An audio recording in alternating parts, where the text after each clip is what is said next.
ஒருத்தவங்க ஜாதகத்தில் ஒரு கிரகம் உச்சமானால் ஊருக்கு அதிபதி, 2 கிரகங்கள் உச்சமானால் மண்டலாதிபதி, 3 கிரகங்கள் உச்சமானால் ஒரு மாநிலத்துக்கு அதிபதி, 4 கிரகங்கள் உச்சமானால் நானிலத்திற்கும் அதிபதி, ஆனால் 5 கிரகங்கள் உச்சமானால் அகில உலகத்திற்கெல்லாம் அதிபதின்னு ஜோதிட சாஸ்திரங்களில் சொல்லப்பட்டிருக்குங்க.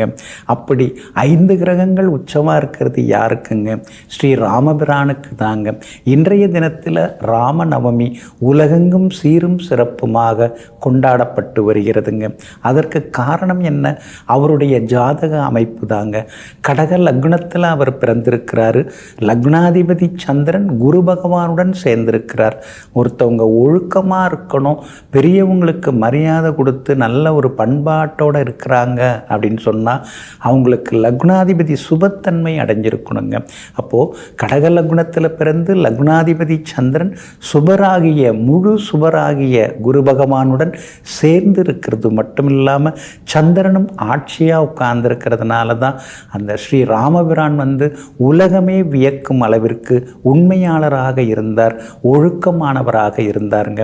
அதனால தாங்க ஒரு சொல், ஒரு வில், ஒரு இல் என்று எல்லாம் வல்ல ஸ்ரீ ராமபிரானை எல்லோரும் பாராட்டி புகழ்வாங்க. அவருடைய வார்த்தைக்கு மறுவார்த்தை கிடையாது. வாக்கு கொடுத்துட்டா அடுத்தது வாக்கு மீறாத ஒரு ஜாதகம் ஸ்ரீ ராமபிரானுடைய ஜாதகம். அப்போது ராமபிரானுக்கு கிரகங்கள் எல்லாமே வலுத்து உட்கார்ந்துருக்கிறதுனால தான் ராமபிரானுடைய ஜாதகத்தை நாம் வைத்து வணங்கினோம்னா நல்லதெல்லாம் நடக்கும் அப்படின்னு சொல்லியிருக்காங்க.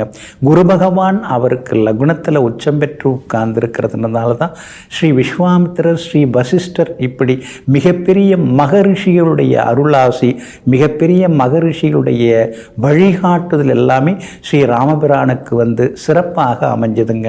அது மட்டும் இல்லைங்க, தசாவதாரத்தில் 7வது அவதாரமாக ஸ்ரீ ராமபிரானுடைய அவதாரம் இருக்குதுங்க. அதே மாதிரி ஸ்ரீ ராமச்சந்திரா அப்படிங்கிற பெயர் ரொம்ப ரொம்ப சக்தி வாய்ந்த பெயர். அப்படின்னா அழகான சந்திரன், சந்திரனை போல ஈர்ப்பு சக்தி உடையவர் அப்படிங்கிறது தான் ஸ்ரீ ராமச்சந்திரன். அதே மாதிரி தசரதி அப்படின்னா அவருக்கு பேர் உண்டு. தசரதனுடைய மைந்தனாக பிறந்ததனால் தசரதி அப்படிங்கிற பெயர் உண்டு. ரகுவம்சத்தில் அவதரித்ததுனால ஸ்ரீ ராகவா அப்படிங்கிற பெயரும் ஸ்ரீ ராமபிரானுக்கு உண்டுங்க. சூரிய வம்சத்திலே இவர் பிறந்து எல்லா வகையிலுமே மானுடர்களுக்கு எப்படி நாம் வாழ வேண்டும் என்று ஒரு வழிகாட்டியாக இவர் இருக்கிறதுக்கு காரணமே அவருடைய ஜாதகத்தில் இருக்கக்கூடிய குரு பகவானுடைய அனுகிரகம் தாங்க. அது மட்டும் இல்லைங்க, ஆத்மகாரகனாக இருக்கக்கூடிய சூரியனும் உச்சம் பெற்று உட்கார்ந்தார். அப்படி இருக்கிறதுனால தான் காட்டில் தனிமையில் எல்லாரையும் பிரிஞ்சு உட்கார்ந்துருக்கும் போது கூட குறுக்கு வழியில் போய் எதையும் சாதிக்காமல் நேர் வழியில் சென்று எல்லாவற்றையும் சாதித்தார். அதே போல் குகனாக இருந்தாலும் நீயும் என்னுடைய தம்பி அப்படின்னு இவர் சொல்கிறதுக்கு காரணம் என்ன? அது காரணம் இவர் ஜாதகத்தில் சுக்கிரன் உச்சங்க. சுக்கிரன் உச்சமாக இருந்தால் எல்லாரையும் சமமாக நேசிப்பாங்க.